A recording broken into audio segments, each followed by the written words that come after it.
Great. Hi, everybody. How are you tonight? And you guys know Amadeus, and we're going to be talking about the 7 major religions tonight.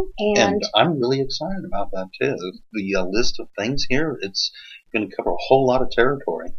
Well, Christina said something to me earlier about, that's a lot of ground to cover in 90 minutes. So we're really not covering, like, what the religions are per se, but how they fit into what we understand spiritually speaking, how spiritual energy works on the planet, and how we can weave that with some of the teachings that we talk about when we're here. So I want you to ask any questions that you might have at 602-875-0444. We're going to try some new things. Christina, again, who you know is your angel coordinator, and you get your emails from her, and you'll be getting some connection with both her and Amadeus as we progress here. But she had this scathingly brilliant idea, and it was that you should be able to write in some questions before our sessions, which is really great for a couple different reasons. In 2 weeks, we have Dr. Emil Faith back with us. And as Christina pointed out, some people want to ask some questions, medical questions, without identifying themselves or whatever. And since he does medical medium work, he can do that right from a question. So that's great. But also when we do nights of readings, which I will be doing next week, you can ask questions. That way, if you don't get through the phone, then I'm going to take a little time at the end and look at the questions that I do have and see what I can do to make that connection or answer those questions. So that's great, although I still want you to call, because remember when we started this, we wanted it to be a spiritual community. And I do think we've got our time nailed down now for 7. I think we're good there. I think we've got all of our electronic stuff and everything nailed down now. I think we're really on a roll. So next week I'm doing readings. The following week, Dr. Emil Faith. And the following week after that, we're going to have an angel reader come, and we're very excited about that.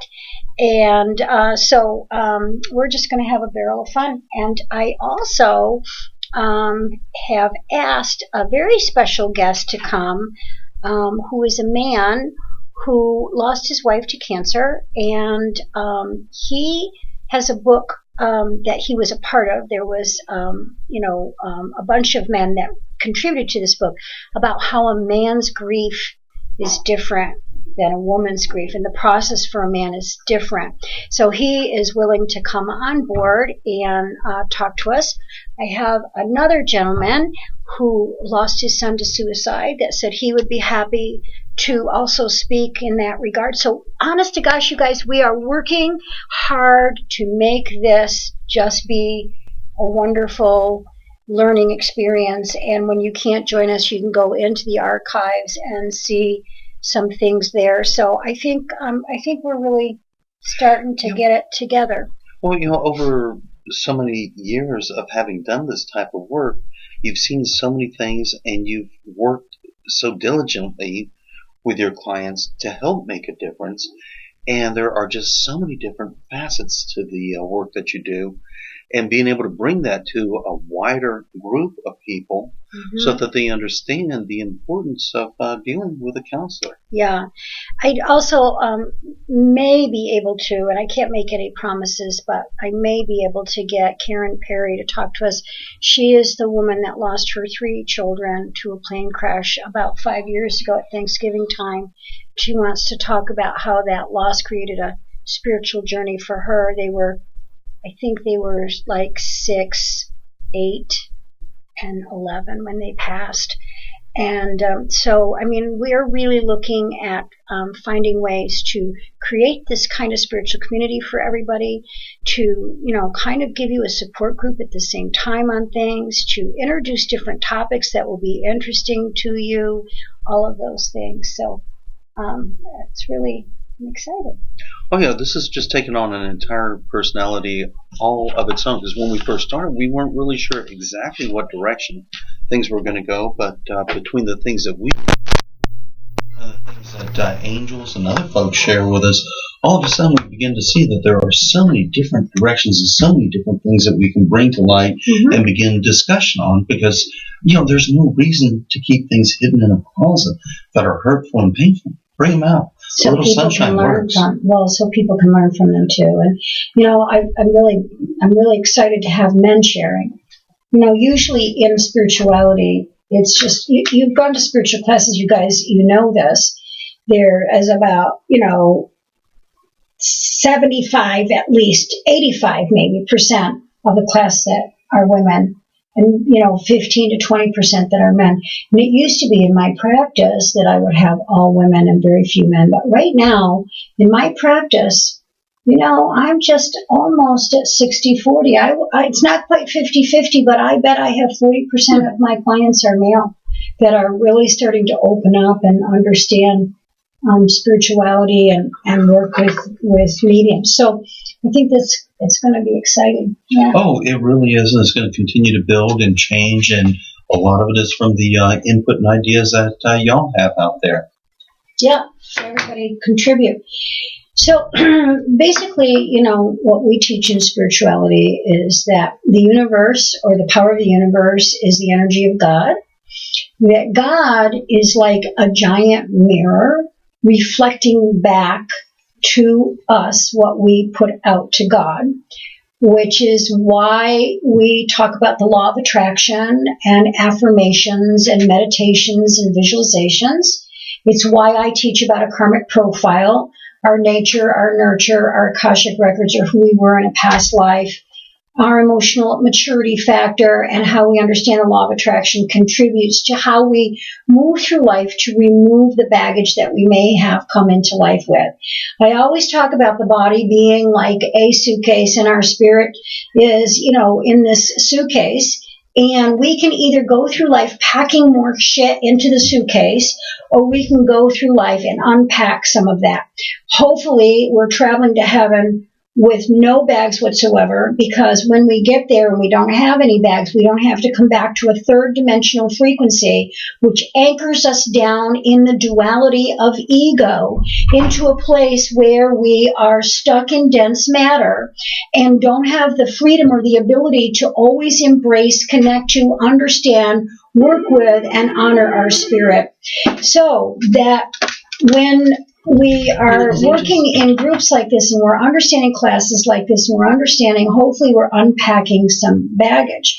Even when we talk about tough subjects, we're unpacking some baggage. So that's our goal in spirituality.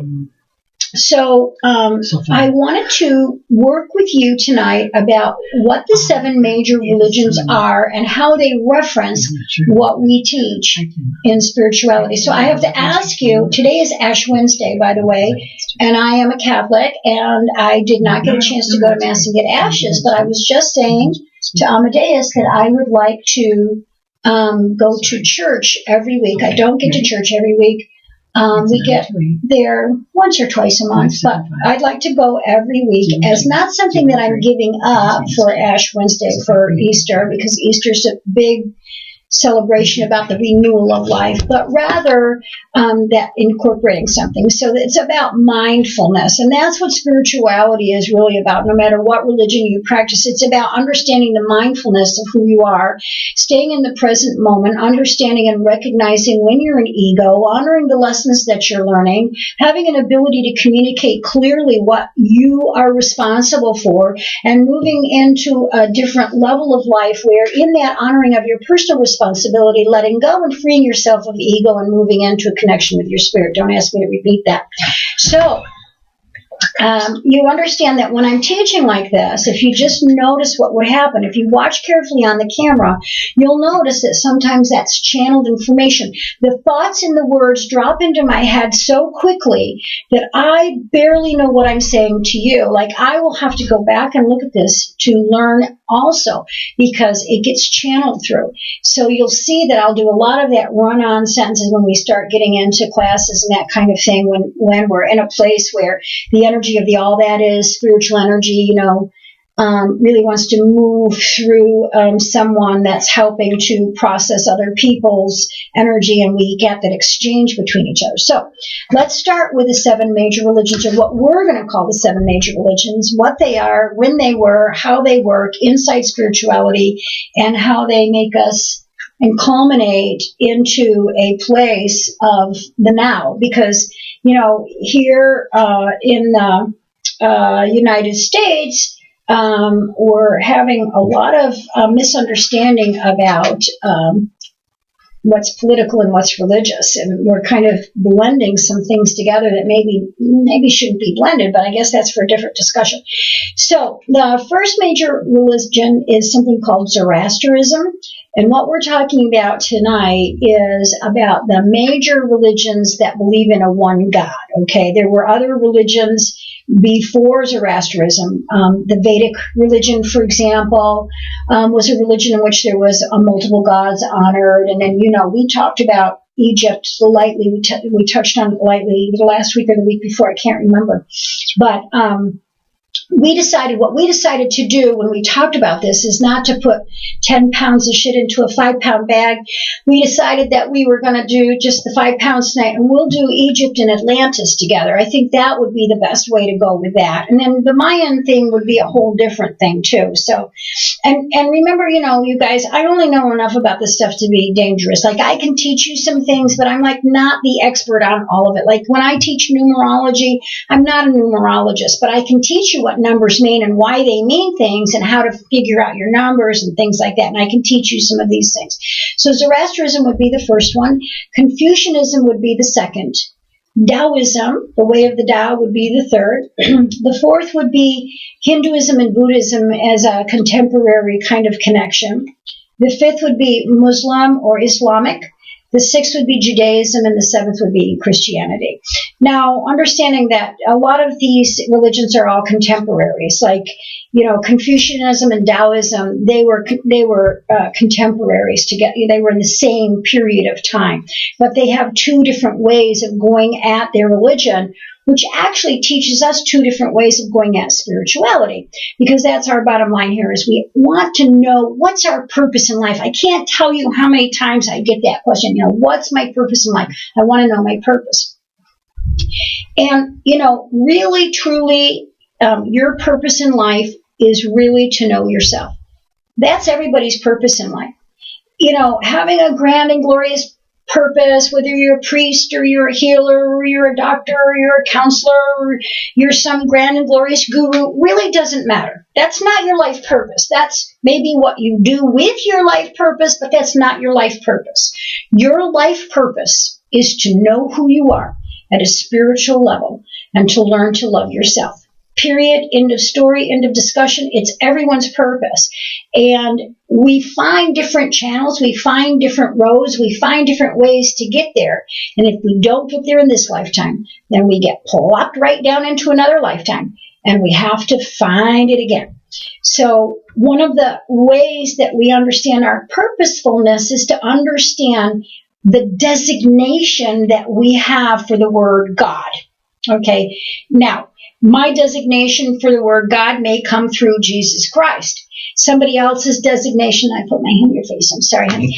Somebody else's designation may be coming through Buddha, okay? Somebody else's designation may come through Krishna. We don't have a right to say to anybody that the way that you perceive God is the only way that there is, It's a personal thing. So when we go over these major religions, we're going to talk about how it all just culminates into spirituality. So we're going to start with Zoroastrianism is how it's pronounced.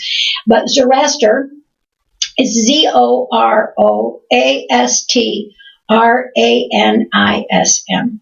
And that was in the 6th century in Iran, in northeast Iran. Now you'll notice that most of these major religions are all created and started in the Middle East. Okay. And so don't let that go over your head, because it's a hotbed of crap right now too. And so, that for whatever reason, whatever that, they say that Sedona is on some kind of special land, and all the Fruit Loopers and Windchimers there think that the Indians are all buried there, or whatever they do, or that the vortexes are there, or the ETs are there, or whatever. I don't know. The verdict's out on that for me with Sedona, but I do believe there's got to be some kind of special energy in the Middle East, because none of the major religions were created in Sedona, and all of them were created here in the Middle East. So my belief is the Middle East must have it over on Sedona and be a hotbed of energy. Well, we're just going to have to start bottling water from the Tigris and Euphrates and selling it. So Zoroaster was the first guy that believed in one God. And he called the god as Ahura Mazda. It was not a car. It was Lord Ahura Mazda. And Zoroaster believed that God personally revealed himself to Zoroaster. Now, you'll notice in every major religion, each person was considered a prophet. So Zoroaster is considered the world's first religious prophet. He's considered the first guy that said, hey, there's not a lot of gods. We don't have to, do Ra, the sun god, and all that stuff. There's one God, and he appeared to me, and this is what he told me. And each one of the religions, you guys, has its own holy book. And so if you really want to get into understanding spirituality, start reading some other books besides the Bible. See how similar they are all written. See how much there's a likeness of energy between it all. Once we understand that as spiritual beings, maybe we won't get on each other's case about what we believe, because really we kind of all believe the same thing. So the holy book, or the scriptures of the Zoroastrianism, is 17 hymns called the Gathas. And these hymns were actually meditations. So this guy was the original meditator, okay, teaching meditation. And he talked about taking personal responsibility in religion. That's what God revealed to him, to start taking personal responsibility in religion. So this is the first spiritual guy of this nature. And he taught that there were two opposing forces, which, of course, we're taught about God and the devil, or the fallen angel. And, it would be a fun class sometime nowadays to do a class on understanding the keys of Enoch and understanding some of that kind of stuff, because that's really interesting stuff. And that'd be cool. Oh, yes. So the two opposing forces was called the bounteous one, which was the abundant spirit of Mazda, meaning the God force, or the light, and the destructive power of the Angra Mayenyo, which was the non-life. So basically, he's stepping in and saying, there's one energy that supports us in third dimension, one energy that has light, and one energy that has dark. Now, when you're understanding true spirituality, we as human beings have a dark side and a light side. If we don't understand our shadow side, we can never understand our light. So, I'm always joking, and I'm really serious. I'm not joking right now. I always call people Fruit Loopers and Windchimers. So let me explain why I do that, okay? The 7 chakras, when you start at the root chakra, you move up to, the navel chakra and into the solar plexus, your heart, your throat, into your third eye and your crown chakra. If you're not balanced in your chakras, if your lower body chakras are not balanced, if you haven't worked through your shadow, your karmic profile, and understanding that karmic profile, and you only open your higher body chakra, you only open your higher body chakras, you're what I call a Fruit Looper and Windchimer, because you're airy-fairy up here, and you haven't gotten into that grounded energy, and you're not really working in a way that makes sense to balance on the planet. It's about balancing the shadow and the light. And if anyone tells you that they work only in light, run from them. Because there is no human being, including Jesus Christ, including any of these avatars or prophets that we're talking, that didn't have shadow energy in this dimensional frequency. We all do. If Jesus, and I'm using him as an example because most people have some familiarity with him, if Jesus was working totally in his light, then when he was hanging there on the cross, he wouldn't be saying to God, hey, you want to pass this from me? You want to take this cup from my lips, is what the scripture says? He'd be like, yahoo, okay, here we go. No, he didn't. He was like, this really hurts like hell, right? Because the shadow is there, okay? So each person's fate in Zoroastrianism will be determined by the choice between the two energies, the light and the dark, and that there are two primal spirit twins renowned to be in conflict. So in here he's already talking about the story that we believe where the angel, the fallen angel, became the devil, okay? And understanding how it began back here, that this has been carried through, that we still believe, that there's a devil, and we still believe that the devil is a fallen angel. Many people still believe that, okay? And if you're from places where Amadeus is believed, you believe that he plays the fiddle. But anyway... Mighty well. So Mazda, or God, is the creator of the physical body and of people's inner selves. Yeah, I love this, that God is the creator of our inner selves. Because, again, our inner selves is often quite different than our outer selves, okay? And there are not too many people that really honor their inner selves and talk about it and are free to talk about their failures and their foibles. They would rather not. But in truth, if they can honor that and bring it to the surface, it will release. And it gives example and honor to other people because there's enough emotional courage to let that happen. Okay? So, in the time of Zoroaster, of course, there was a lot of warrior nomads, and like all tribal people, there was conflict and fighting and infighting.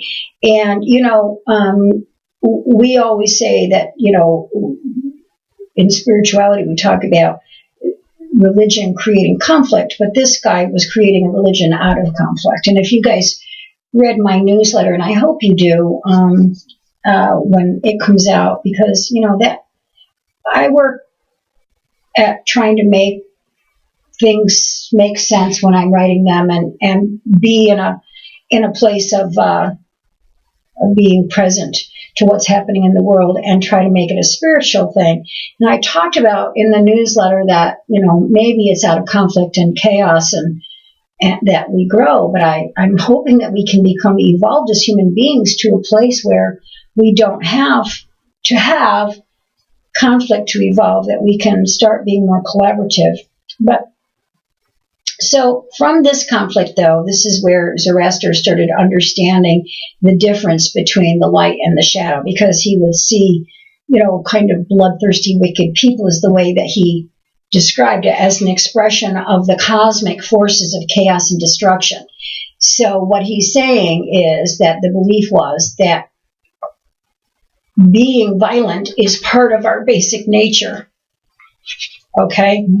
And it's a very interesting way to look at it, because in truth, it may be part of our nature as human beings. If you guys have ever followed Star Trek, that's basically what they were saying with every good bunch of aliens that they met. The bad aliens had violent natures, but the good aliens would tell all of the human beings, well, you guys are violent by nature.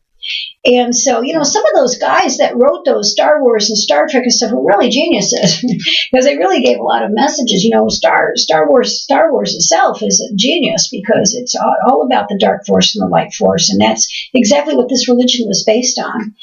So he says that there are demonic forces, and he calls them devas, and I'm not pronouncing some of these things well. I'm doing the best I can with that, but it's Daevaso, Davis.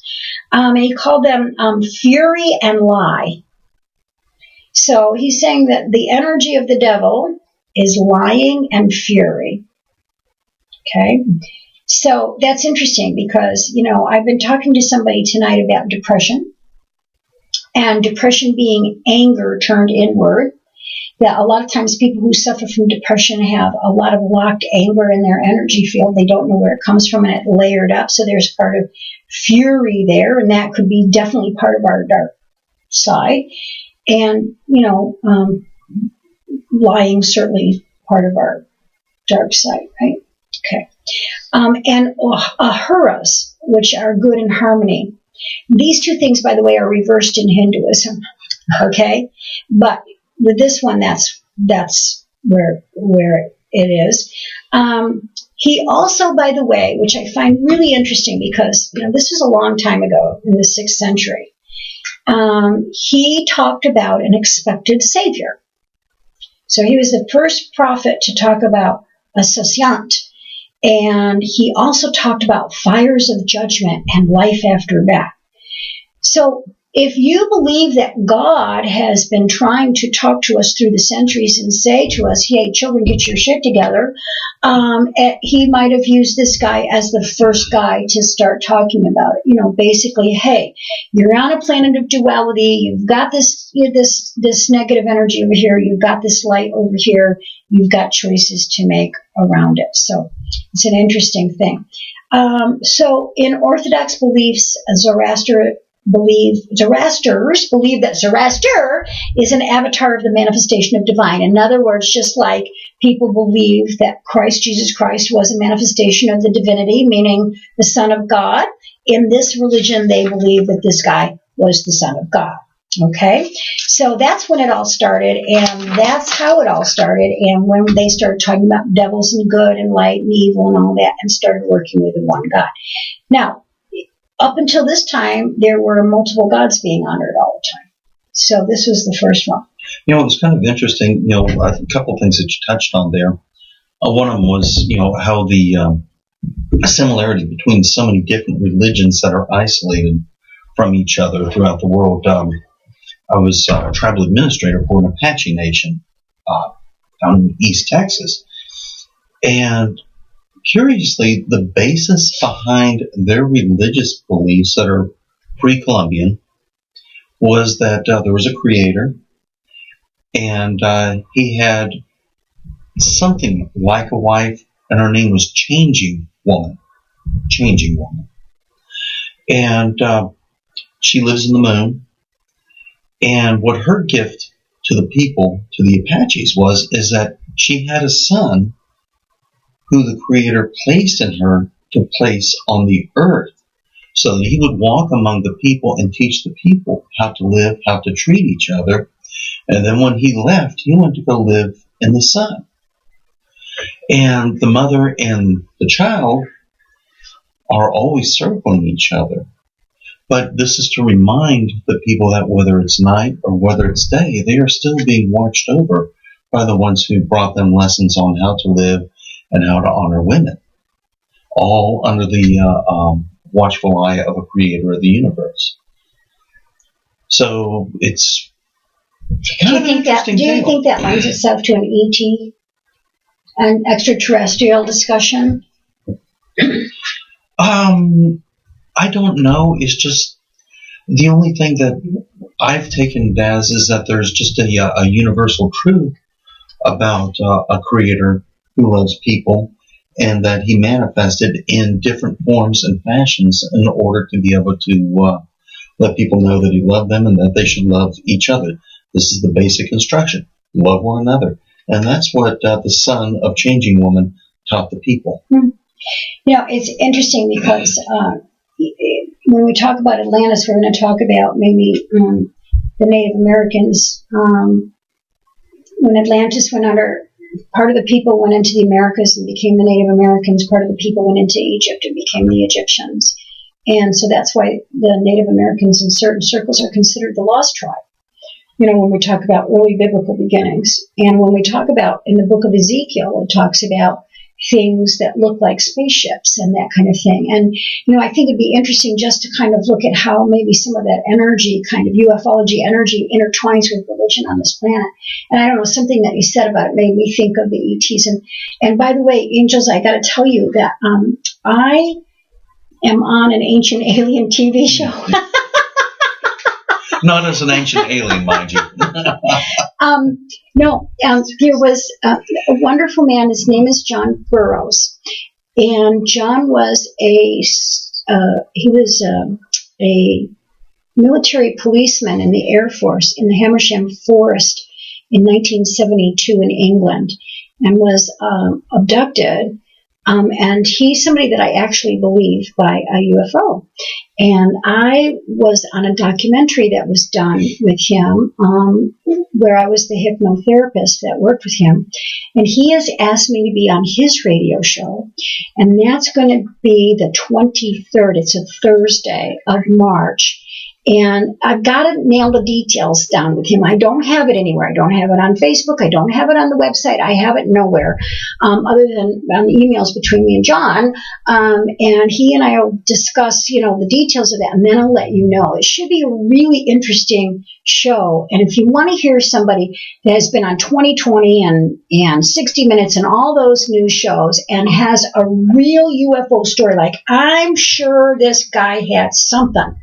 I've had every cuckoo bird in the world tell me that they've been abducted when they haven't, but not John. He really had something. It should be an interesting show. So that might be something that we could do as we go along too. I mean, we can have all kinds of fun here, right? Right? Oh, I'm in. Okay. So the next major religion we're going to discuss is Confucianism. Okay. All right. So Confucius, whose real name was Kongfu, who was from the Chinese state of Lu, really practiced a form of religion where he taught that you must moderate your emotions in effort to reach psychic harmony. Okay, so I call that neutrality. And those of you who've read my book, or have heard me speak before, that I always say all events on this planet are neutral events except for the emotion that you assign to them, and that we choose happiness.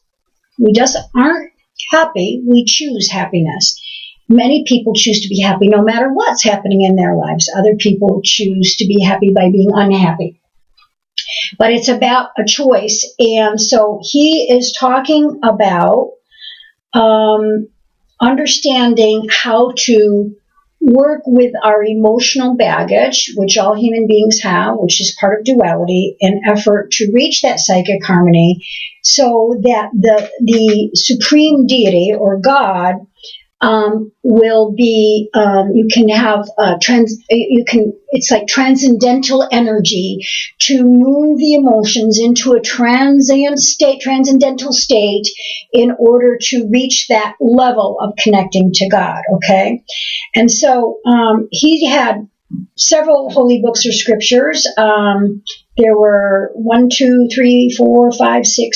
7 of them. Analects, Spring, Autumn Annals, Book of Rites, Great Learning, Doctrine of the Mean, Book of the Mencius. So he had several things that he wrote. And so he called God Jen, Jen, and that's translated variously as goodness, benevolence, humanity, and human-heartedness or charity. And Jen, as a universal truth,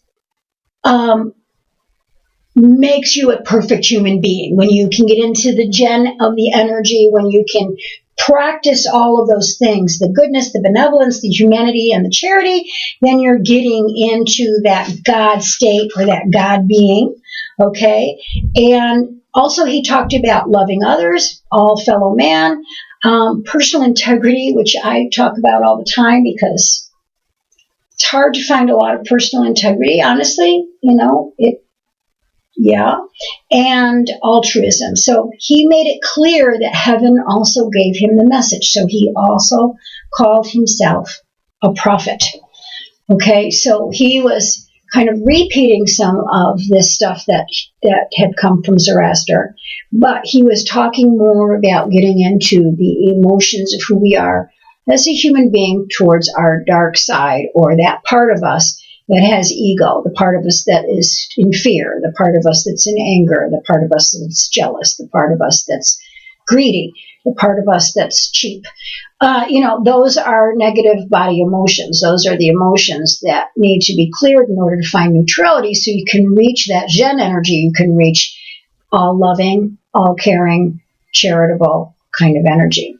And, I do random acts of kindness, and I do it a lot, and it surprises people a lot.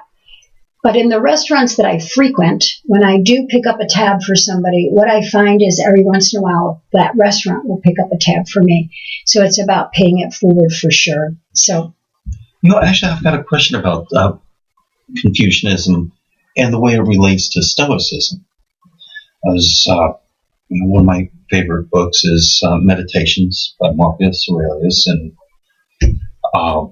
I'm more of a Stoic in the way that I deal with things, but it sounds like this is an application of Stoicism. Just kind I have no idea what you're talking about, Billy. Tell us more. Well, with a Stoic, you look at things very analytically, very coldly, and you place it into a position within you so that it can be dealt with in a very logical fashion without tying any emotion to it. So interesting. So how's that working for you?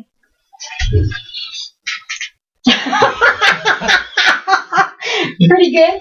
Good fine? Well, it's a mechanism that keeps the ball moving forward. I'm able to pull things out, deal with it, and then put it away when I don't want to deal with it. Mm-hmm. But, what you're saying with Confucianism is pretty much the same thing. My method for choosing happiness or coping and comfort is to be able to stoically deal with something without attaching myself to it emotionally. Okay, so let's talk about this a little bit, because I think this is a really good lesson, honestly. And all joking aside, I appreciate that you are bringing that up, and I also appreciate that inside this arena, you allow us to be different in our relationship as far as how we talk about this. So what Confucius is talking about is understanding your emotions in a way in which they can be processed to reach God. You still do not reach a godlike energy or an energy of balance if you're stuffing emotions in a stoic way and not communicating and not really working with your emotions. If you're working with your emotions and you're understanding them and you're processing them and you're putting them to place and you're verbalizing them with whomever you need to verbalize them with, and then you move into some level of balance with it, and are stoic in its nature so that it turns into neutrality. I think that's a good thing. But I think if you're stuffing your emotions and just stoically putting something away without the process of them, then you're defeating the purpose of having emotions, and you're still in a place where you're not honoring your duality so that you're learning whatever lessons that life has presented to you.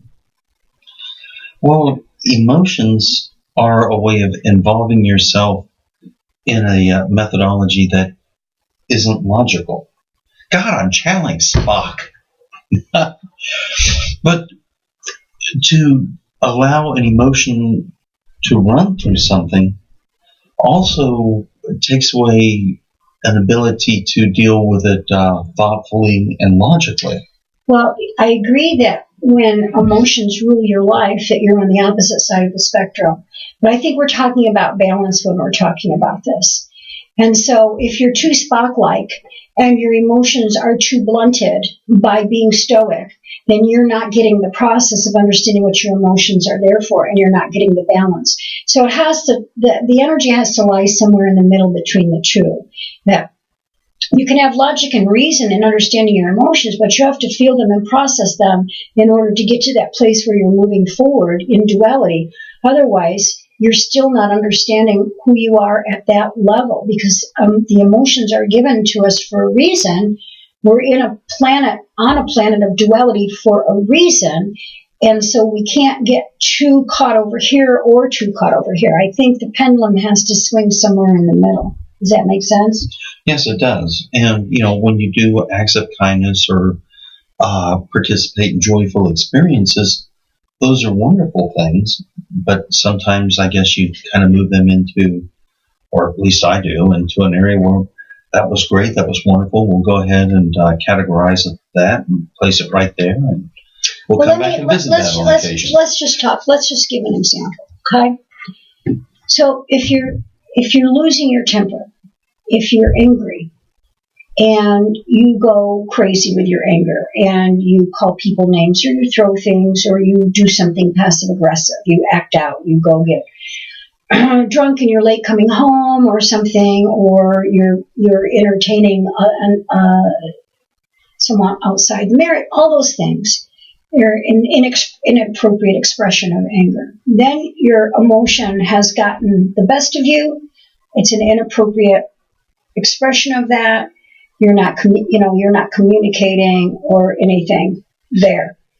On the contrary, if you're over here and you stuffed your emotions and you still have anger, but you zipped it up in a stoic fashion and you don't communicate about it, it can eat you up and give you cancer or other physical maladies that get in your vibrational frequency and make you ill. So the balance is to be able to say, I'm talking about maybe a relationship, like a marriage. The balance is to say, my feelings are hurt because, or when you say that, I feel.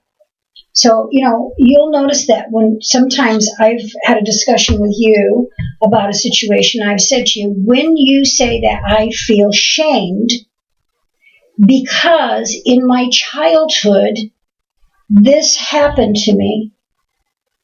And you haven't done anything that should have caused me to feel shame, but I feel it anyway. So if I didn't communicate that to you and you kept saying those things where I felt shamed, I might act out because of it, which is what I've done in the past. And so then I'm not owning, honoring, verbalizing, or getting my emotions. I might be stoic, I might not be telling you, but over here I'm going to act out. So it's about the balance between the two. Gotcha. Okay. So, a contemporary of Confucius was Lao Tzu. And Lao Tzu is considered the original Buddha. Okay. He was a Chinese contemporary of Confucius, and he created Taoism. Taoism can be spelled two ways, with a T, T-A-O-I-S-M, or D-A-O-I-S-M. And the holy book or the scripture is a Dao De Jing. Again, these are Chinese words. So there are two forms of Taoism. One is philosophical, and the other is religious, and they're both intertwined. And truly, that's what metaphysics is, okay, the way of the Tao. Because it's philosophical, but it also has some religious intertwined and braided in it. But again, what I'm talking about tonight is also in that braiding in common sense. Okay.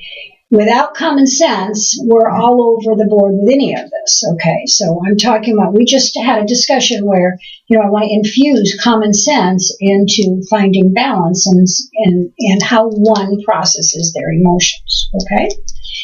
So a Confucian person asks, what should I do?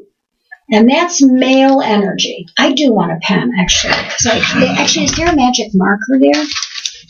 Because I do want to show something. Actually, I hope I can show it on.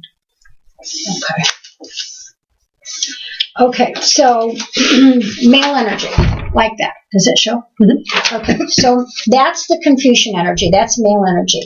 The Taoists ask, what should I be? That's female energy. That looks like that. They intertwine together, and it's like the Star of David, okay? And this is called the Merkaba.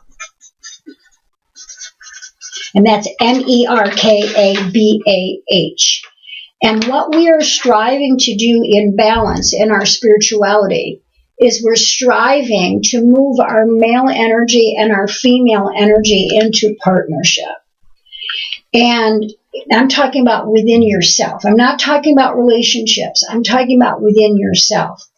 And we all have the to-do energy and we all have the to-be energy within us. Some people are lopsided more than others, okay? We get back to caveman days. Man went out, killed the animal. He was the hunter. That's the to-do energy. The woman stayed in the cave. She made the fire stay strong, cooked the meat. That was the to-be energy. She was the gatherer. He was the hunter, okay? So the Taoism is the gathering energy, and Confucianism is the hunting energy, okay? So it's about how the energy moves and ebbs and flows on the planet, okay? So Taoism is a little complicated, so let's try to give it a whirl. And it's not that, okay. So Taoism says that the Tao, or the way, is the transformational energy of the all that is. So in other words, if you are balancing your energies and you do it in appropriateness, you are managing to come into a place of Merkaba where your energy is balanced together in male and female. So that would be why Jesus came in as a Jew. Star of David would be the Merkaba energy there, okay? So the Tao says that the transformation of going the way of the Tao creates a character which allows good behavior and good society to flow, okay? So the inner part of ourselves is the inexpressible nature of the Tao. In other words, that drop of spirit that's placed within us that we all have, that energy of spirit, is the way of the Tao. We just have to remember it and get the ego out of the way to do that. So in order to live in accordance with the Tao, you have to realize that this energy is order and stability in your life. In other words, it's your spirit that's the order and the stability. It's not the ego. Again, talking about what we were just talking about in reference to being stoic, and understanding, that energy of Confucianism. It's about knowing what your emotions are and processing them in the middle in appropriateness rather than being on this end of the spectrum or that end of the spectrum. In the way of the Tao, that nature of balance is spirit, and that creates your stability. Okay, so if a person has this as their goal, then they're a virtuous person. And that peace comes from the understanding that the grain of the universe is what produces the Taoist virtue. Okay, and it's all done in inaction. So what that means is, and it's called the wu-wei, by the way. The inaction is called the wu-wei. So what that means is it's all done in the feminine. It's all done in the feminine because it's the to-be energy. So what this guy is saying is, Confucius didn't have it right. It's not the to-do energy. It's not the male. It's the female part of us. It's the to-be. It's the meditative part of us. It's the part of us that stands still. We call that mindfulness. We call that being in mindfulness, standing still and honoring that spark of the divine that comes through our chakras. When I'm teaching about karmic profile and we're clearing all the old debris from childhood and past lives, it helps us to get those chakras in alignment and create that mindfulness, to create that way to be. So we actually do have to do something in order to be. And that is, we have to do what it takes to move through our karmic profile, okay? So Taoism says simplicity, which has no name, which I find is interesting. Like, they had no name for how simple this is. And that's what Spirit says all the time. It's a keep it simple, stupid world. And our egos get it way too complicated. And we try way too hard to talk to God. And we try way too hard to talk to our loved ones on the other side.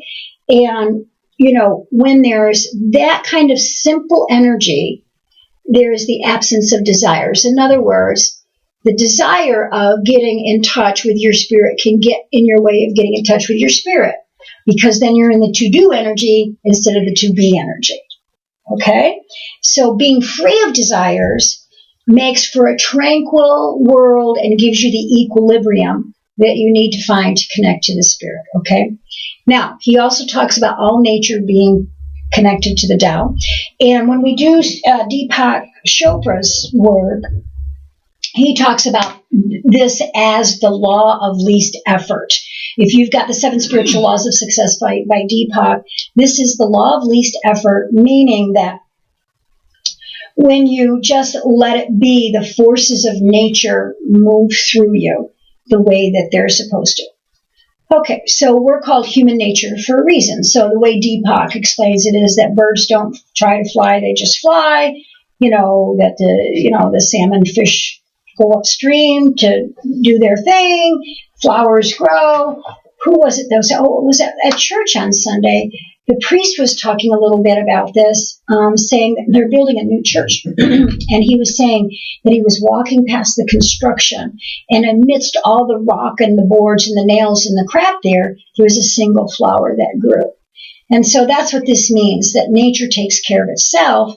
And if we did some of the basic, in Taoism, there are 7 major areas of concern that I'm going to share with you in just a minute. If we do these things, then nature will take its course and we will reach that energy of connecting to God.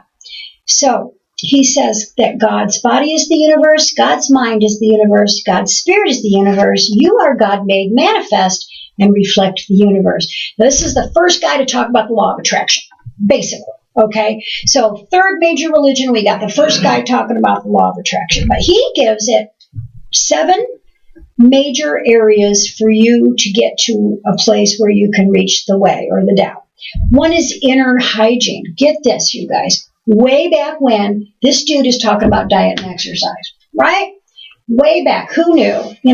Human beings have been the same for centuries and centuries and centuries and centuries. We just don't freaking know it. We think we're so superior to where we were hundreds of years ago, or tens of hundreds of years ago. No, we're not.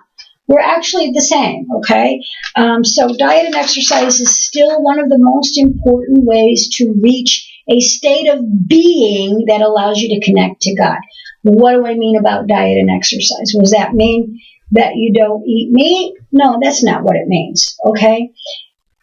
One of the things that my friend, Dr. Emil Faith, who I went to a lovely, wonderful seminar with him on Saturday. I can't wait to work with him on March 26th at Storm Wisdom. But all our premier tickets are sold out.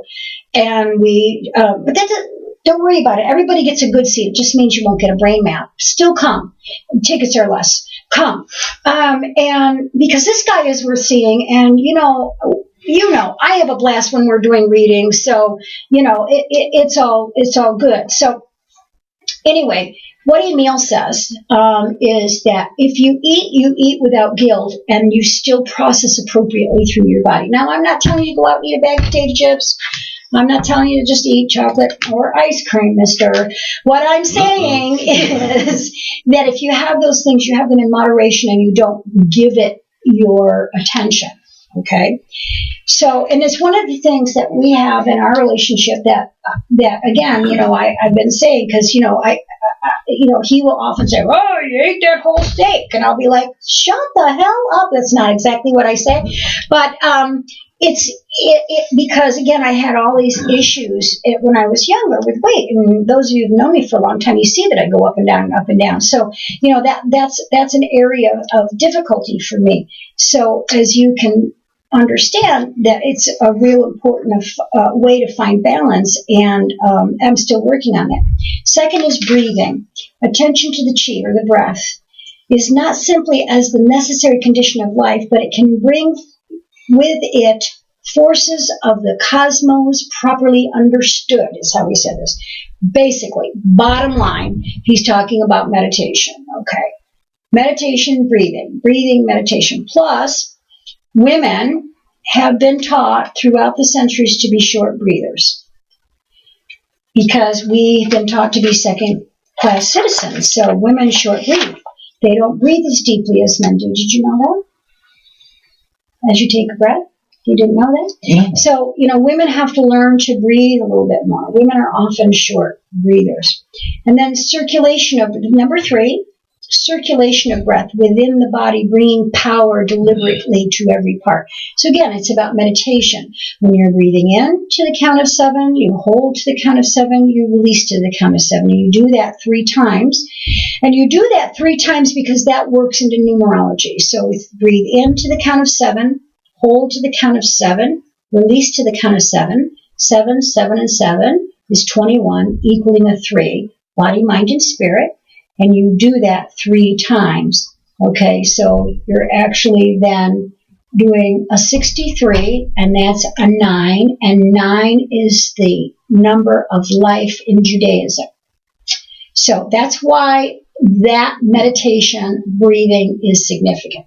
Once you breathe into the count of 7, hold to the count of 7, release to the count of 7, and it goes up your body or down your body, whichever you prefer, and fill your body with light. Everybody says, how do you meditate? And people go to meditation classes and all that kind of stuff, but this is a very simple way to meditate. I'm telling you, just shut your mouth, shut your eyes, breathe and clear your brain, and you're meditating. Honest.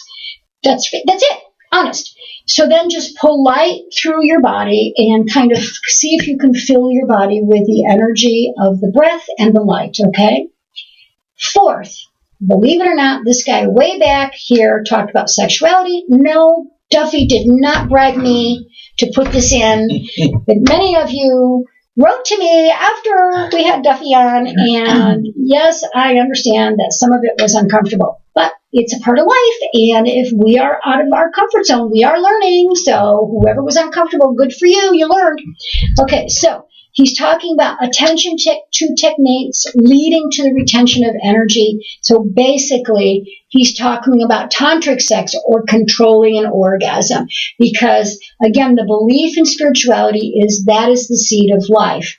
And that energy and processing that energy is appropriate for spirituality. Too bad Catholic priests are going to be sad when they get to heaven and find out they missed part of their spiritual life. Okay, next. Alchemy. Alchemy simply, everybody's, there's a book called Alchemy of the Spirit, blah, blah, blah, we always think about, gold, turning alchemy to gold and metal and all that. But you know what the word alchemy actually means? No. Purity. That's what it means. The end of a sentence? The end of a sentence. Not period, purity. Purity. La, la, la, la, la, la. Okay. Purity. So when we're alchemizing our spirit, we're moving into a pure essence of connecting to the spirit. That's the alchemy. It's the whole process of putting all of these things together in order to become a spiritual being. 6 is behavior of moral value. Oh boy. I can't tell you how many people talk the talk and don't walk the walk.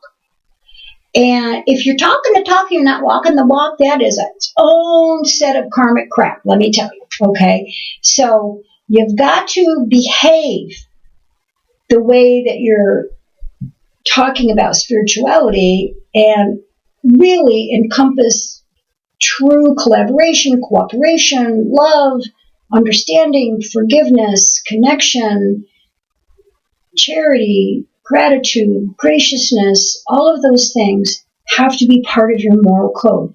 Not stuff that you just talk about, but honestly part of your moral code. And the 7th one is what he called, and this one's I'm going to explain to you. Search for the Isle of the Blessed, where immortals might be found who reveal secrets of immortality.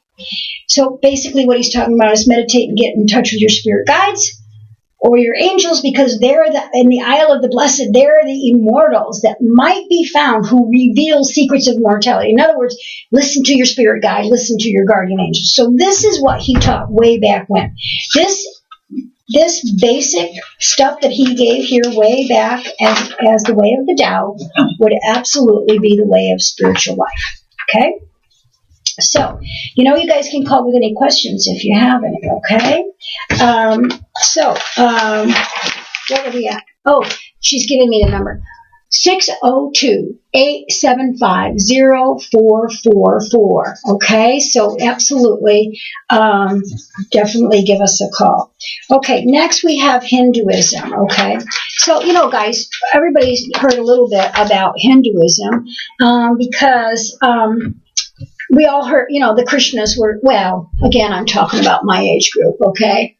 And, because we all were, the Hare Krishnas were big, the Beatles went and hung out with the Hare Krishnas for a while and all that, So we all understand a little bit of Hinduism because of the Beatles. And, they were the biggest prophets ever because they said all you need is love, right? So they're the biggest prophets because that was true. His angels. So, in Hinduism, God incarnated as Krishna, and Krishna was the son of Vishnu. Just like Jesus was the son of God, Krishna was the son of Vishnu. So Krishna was the incarnate of God. And the Vedas, the books, and again, with Deepak Chopra, he'll talk a lot about the Vedas and that kind of thing. The Vedas are supposed to be a direct line from God. Do you have a question from somebody? No, we had a caller say the reason we're not calling is because we're busily taking notes. Oh, a caller just called and said the reason we're not calling is because we're busily taking notes. Thank you, guys. I appreciate that feedback. So anyway, so this first of all, the Hindu religion, without it having the caste system, which was, again, created by man, is one of the most balanced religions there is, because one of the Hindu 10 Commandments, Billy, Amadeus, I call him Billy, you guys, okay? So one of the 10 Commandments for Hinduism is to honor all other religions. So I appreciate that. So there's all kinds of scriptures and all kinds of books. There's the Veda and the Samaveda and the Yajur Veda and the Artharatu Veda and the Sandhanata. And if you want to study more on Hinduism, you can look up some of the Papansamada and some of those folks there. So the basic truth of the Hindu religion is that life is a matter of ordering one's life to live it according to Dharma. Dharma is not somebody's name from TV or the name of the current population naming their children. No, it is a word that means appropriateness. Okay, to live in your Dharma means that you're living in appropriateness. So you'll hear me often say that you're turning your karma into Dharma. And what that means is, well, AA. Let's use AA as an example of that because that's the best example of karma to dharma. Somebody that had a problem with alcohol helps somebody that has a problem with alcohol. They're turning their karma into dharma. Okay? So, Hindu had a caste system, and the reason that the caste system was created was because, oh, Lord, just like all, human nature crap that has ego and everything, the way that the Hindu people took some of this was that you're, nammy poo-poo, your karma's worse than mine, you're a lower caste than me then. Because I was born wealthy, then that means my karma's not as bad as yours, and you are, a scuzz bucket, so your karma is bad. So basically that's how the caste system started. Again, it was just ego, okay? But there are 4 goals to reaching heaven or parasartha, okay? Dharma, which controls the 3 others since it embraces appropriate belief and behavior. So the Dharma, the Artha, which is how you handle material goods and wealth, the Karma, and here they call it enjoyment of the senses, which I find very interesting because it goes back to our discussion on behavior in reference to emotional baggage, and the Moksha, which transcends all others. It's the liberation of the emotional baggage. And again, the liberation of the emotional baggage is about finding balance and speaking in appropriateness, dharmically, to understand your emotion in a way in which you can process it and move forward and have the kind of behavior that allows you to walk your walk and move into that level of gratitude, graciousness, and grace so that you're releasing the baggage before you get to the other side. That's the liberation. That's the transcendent energy, okay?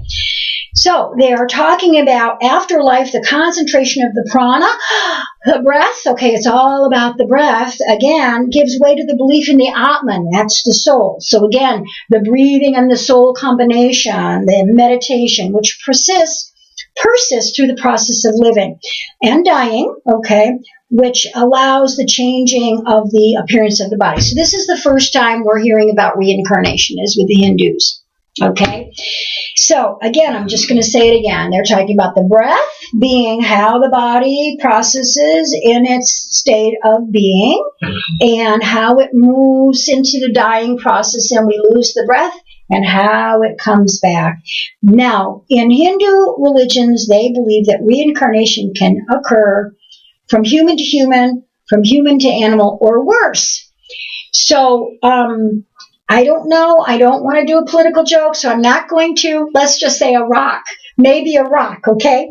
So while the Atman, or the soul, is entangled in desire for the world, it continues to be reborn, samsara. So in other words, while the soul is continuing to process how to take those emotions and learn who you are and find your way back to the source, you're going to be reborn and governed by the natural law of karma, okay? This religion also has a trinity. Oh, I know you guys didn't know I knew this stuff, did you? Sorry.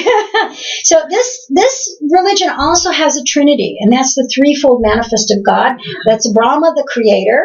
That's Vishnu, the preserver, and that's Shiva, the destroyer, which again is the devil. And the only God takes the designation of Brahma, Vishnu, and Shiva.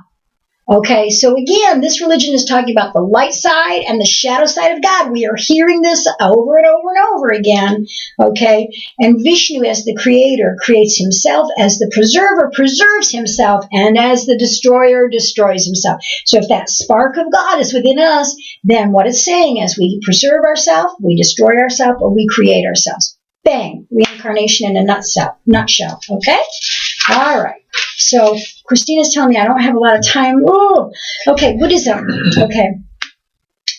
So Buddha wasn't the first Buddha, but he was a Hindu priest. Okay, and there's 4 books: the holy books, the 4 noble truths, the Eightfold Path, and the sutras. And basic religion is that there is no self or soul-seeking rescue from the process of change and death, but only the process itself. So in other words, here we are with the same thing that happened between Taoism and Confucianism, but now it's Hindu and Buddhist. One is the to-do, one is the to-be. Okay, the to-do is the Hindu, the to-be is the Buddha. So basically the Buddha is saying, we're all like lotuses in the pool, man. Just wait for the sun to shine. We'll all come up as flowers. So that's basically the Buddha, and Buddha means an enlightened person, or literally one who is awakened to the truth. There are 2 types of Buddhas, did you know? One is a Samamsam Buddha, which is a supremely awakened being, and he's above all other enlightened beings, and I'm assuming the original Buddha told himself that. And the other one is the Mahayana, which is the Buddha that the universal principle of all beings possess within them. In other words, there's a Buddha that's resting inside all of us, okay? So they're talking about 3 bodies and 3 modes or 3 dimensions of your soul with Buddhism. One is the first body, which is the essential nature of all Buddhas are identical. In other words, we all have the spark of the divine blown in us, and the ultimate truth or the absolute reality is that we are God beings. It wasn't invented by Shirley MacLaine on the beach. No, Buddha invented it. Okay. Second, that Buddhas have the power to manifest themselves in sublime celestial form by hosts of supernatural beings. I'm interweaving some ET stuff in here on purpose. We're going to talk about that. But he's talking about celestial beings that may be angels. And remember that our angel person, I forgot to say her name, is coming, and her name is Courtney Long. Oh my God, I don't know Courtney. I know of her, and she's so flipping cute. I cannot wait to interview her and to talk to her and to work with her, and we're going to have a great time. And she'll be talking to us about angels. She knows a lot about angels. So we're really working on it, you guys. Give me a break. Get signed back in here. Come on. Let's get going on this stuff, okay? The third is motivated by boundless compassion, that Buddha projects themselves into the world of suffering. Okay, so, one of the things that Buddha said, don't give alms to a beggar, it perpetuates the nature of their karma, and yet when Buddha gave up being a Hindu, he was a beggar. I think he had a little duality. So, it's an interesting thing. Now, in Islamic tradition, the Islamic religion was started in 570 to 632. We all know that Quran is the book, okay? The verbal noun Islam appears 8 times in the Quran, and it's derived from the same Semitic root as Hebrew, and it means shalom, which is peace. So basically, the Jewish people and the Islamic people are one group, okay? Just like the Hindus and the Buddhists, just like the Taoists and the Confucius, this is one here, okay? And honestly, when Muhammad first started working and preaching, he actually located in an area with a lot of Jewish neighbors and friends, and they all talked about shalom, and they all talked about understanding peace and so on. But then guess what they had? They had a fight. You know what they had a fight over? Must have been religion. Nope, land. Oh. Because that's what everybody fights over, is land. It has nothing to do with religion. That's what we're fighting over right now, for God's sakes. Okay. Anyway, what it means is entering into a condition of peace and security with God through allegiance of surrender to Him. Okay, the surrender word is very important here because we have to surrender to who we are in our God self in order to really attain a true level of spirituality. The basic teachings of the Islamic religion is about peace. Okay, the Arabs say amamana, which means we believe. Muhammad meditated in a cave on Mount Hira, and he received the message that Allah derived the insistence, which is characteristic of Islam, that if God is indeed God, that there can only be what God is, the one who is the source of all creation and disposer of all events and lives within it. There's your duality again. God creates, God destroys. Now, we know that God doesn't really destroy. We know that God creates, that the destroyer is, again, the shadow side of humanness, okay? So, the life of Muhammad and the message of the Quran then became a working out, an application, if you will, of the fundamental vision that all people should become a single community. And that's how it's been misconstrued, that everybody has to be Muslim. That's not what it teaches. It's called Ummah, by the way, and it means community. What he was teaching was that there should be no war, strife, anger, hurt, opposite of what's happening today, and that every action and every aspect of life should become an active witness that there is no God but God, and that Muhammad is no messenger. In other words, he's saying, I wasn't good enough to do this, but I did it anyway. Okay? Islam believes that God revealed the same content of Zoran through many other prophets, including Moses and Jesus. Okay, so they believe in Jesus, but they believe that Jesus was a prophet. Okay, in the afterlife, they have something called the Akhina, which is an interval in the grave, okay, meaning that when you're dead as a doornail, until you're raised up by summoning the angels, and they call them Munkar and Nalas, and the souls and bodies then reunite and are taken to the day of judgment. It's called Yahum al-Din, and deeds will be weighed so exactly that nothing will be overworked. In other words, he's saying you got karmic crap, you're dead until the angel comes and raises you up. Same thing that the Jews believe. Same thing as what the Jewish people believe, okay? In Judaism, how am I doing on time, darling? 115? Okay, I'm working on it, guys. In Judaism, Abraham was the initiator of Judaism. The holy book or the scripture is the Torah or the Talmud, and the Torah mentions the Vedas in it, by the way. And there are 6 forms of Judaism. Now, this is when we start to, have sections of religion, of the same religion, okay? Because why? Well, because people don't get along. Okay, that's it in a nutshell. Oh, no. So that changes everything. The first form of Judaism is an Orthodox. Second is Reformed. Third is Conservative. Fourth is Progressive. Fifth is Reconstructionist. And sixth is Liberal. Would you love it? Please let Christina know. Would you love it if I found a rabbi to come in and talk about Kabbalah for an hour and a half? Would you love that? I can do it. I can find a rabbi. I think that would be an awesome thing to have. In fact, I married my friends with a female rabbi. I'm going to ask them. That would be really cool. Let's do that. Okay, so Torah is the language of love, a way of saying yes to God. Okay, and it's interesting in Mass. Like I do.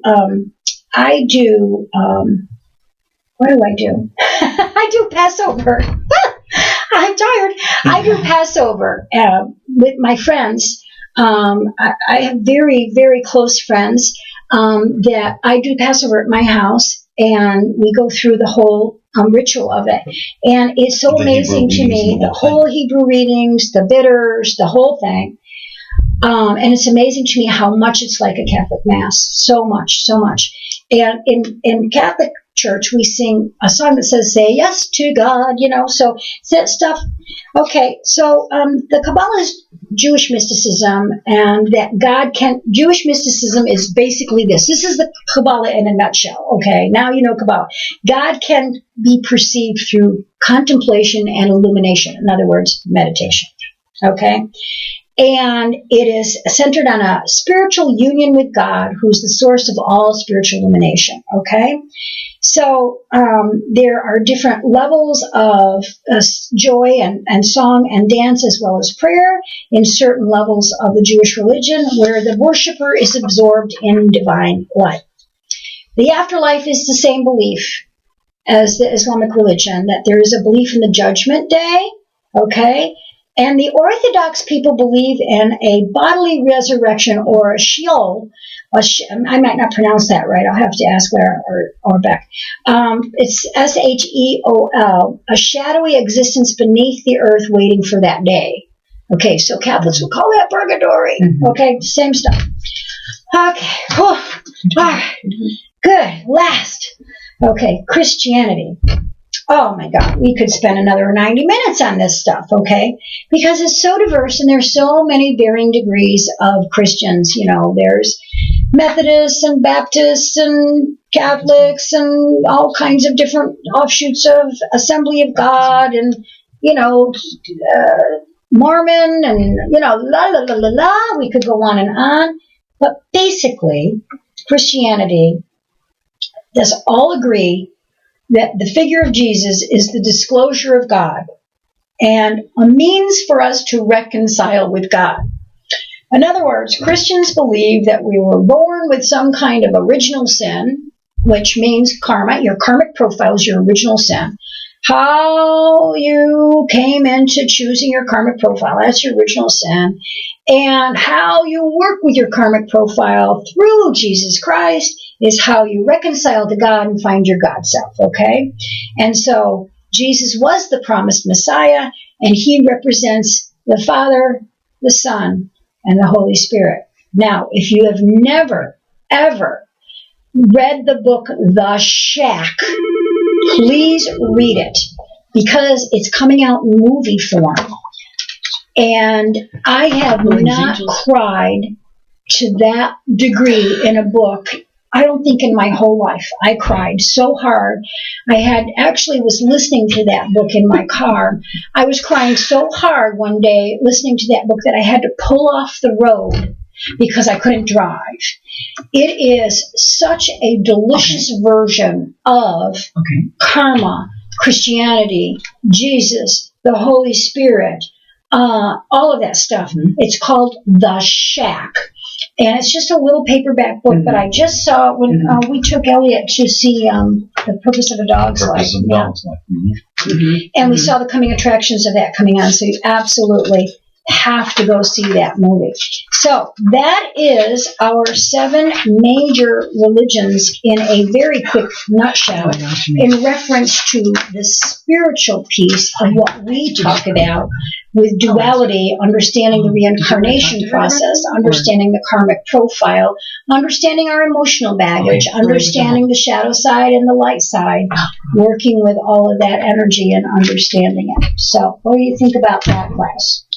I think that if you want to be, you have to do. But in order to have to do, you have to breathe, you have to pray, you have to meditate, you have to deal with the original sin, you have to deal with karmic. But in order to be and then to do, you have to run all this karmic through in order to get to Dharma, which is appropriate behavior.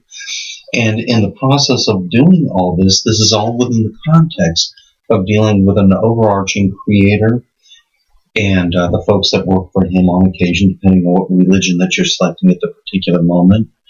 And this is all within the confines of your eternal, everlasting soul that can be resurrected or reincarnated. So basically you're telling me you're not going to be stoic anymore?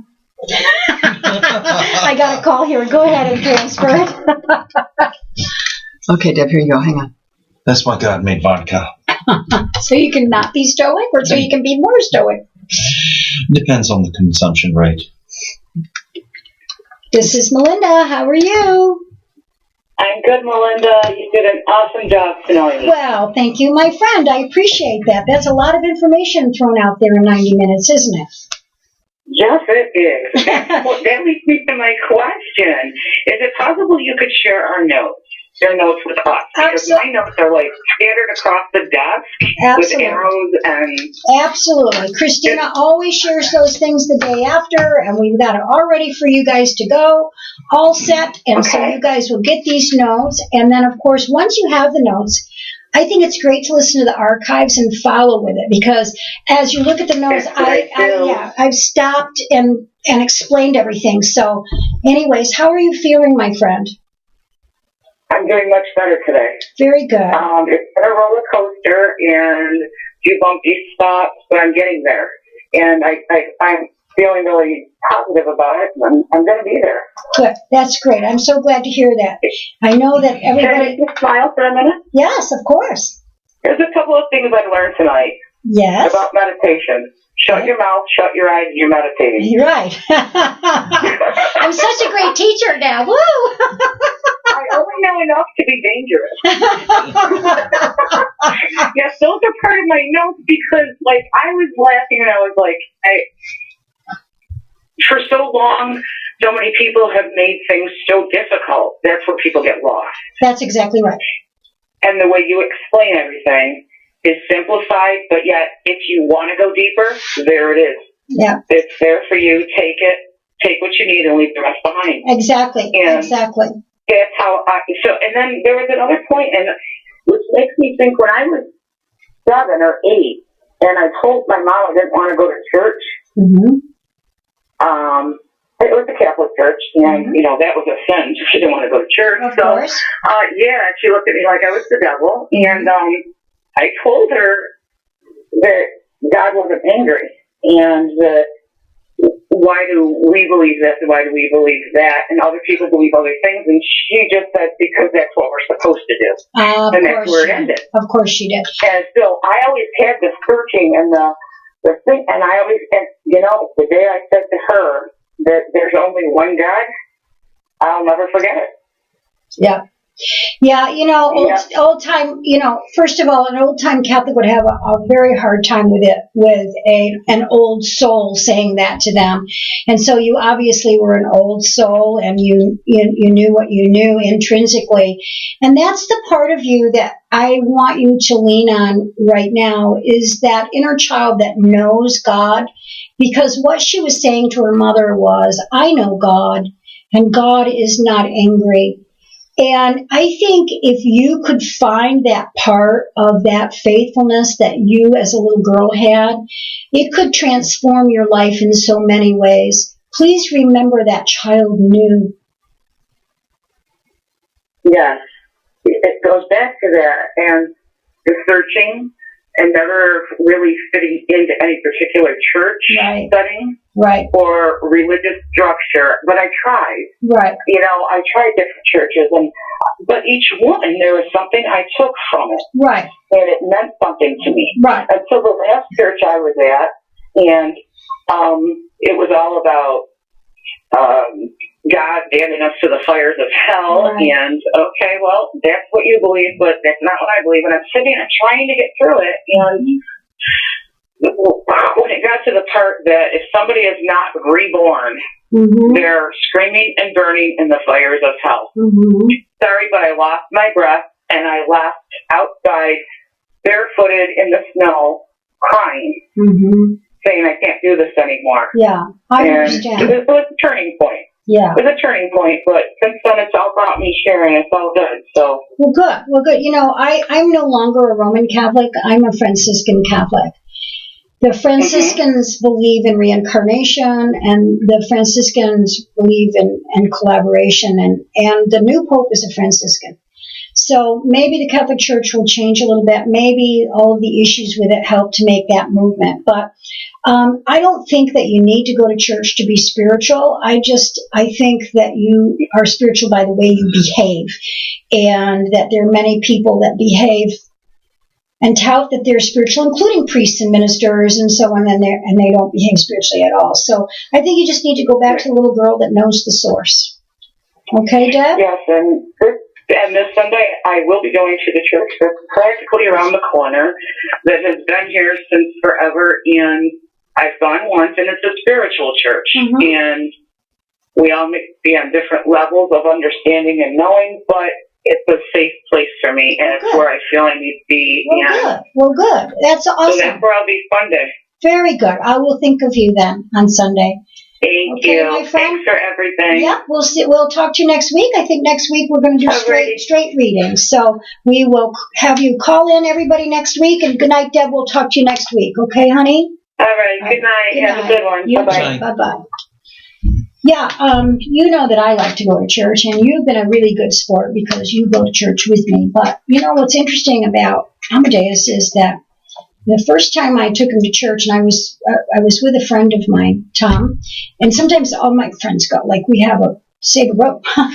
But Tom goes all the time. Anyway, he was sitting on the side of the aisle, and all these people came up and started shaking his hand, and how are you, and all the ushers, and then all of a sudden Tom and I watched the priest come walk to where Amadeus is, shake his hand, welcome, how are you, and I looked at Tom and I said, have you ever seen this happen in this church before? I've been going to this church since 93, and he's not the first man I've taken there, and we never even ever saw something like that happen. It was so interesting that whatever the energy was that they were feeling from him, they came right to him and shook his hand, and it made you feel like you were in a place of home, and so you've seen and everything now in church, yeah? It's a very comfortable, welcoming place, and now we sit in the same row with other people, and we're on first name basis, and there's hugs and handshakes and all that good stuff. Right. I'm loving it. Thank you. Right. Yeah. So, 7 major religions. You find yours if it fits. Don't find one if it doesn't. But find behavior that moves you into the essence of who you are as a spiritual being, in definition of how your soul interacts with the divine. Take the wisdom of the ages that pulses through your body, and listen to that, and not your ego mind. And I will see you next week. Have a good week. Thank you, everybody. Thank you. Have a good night.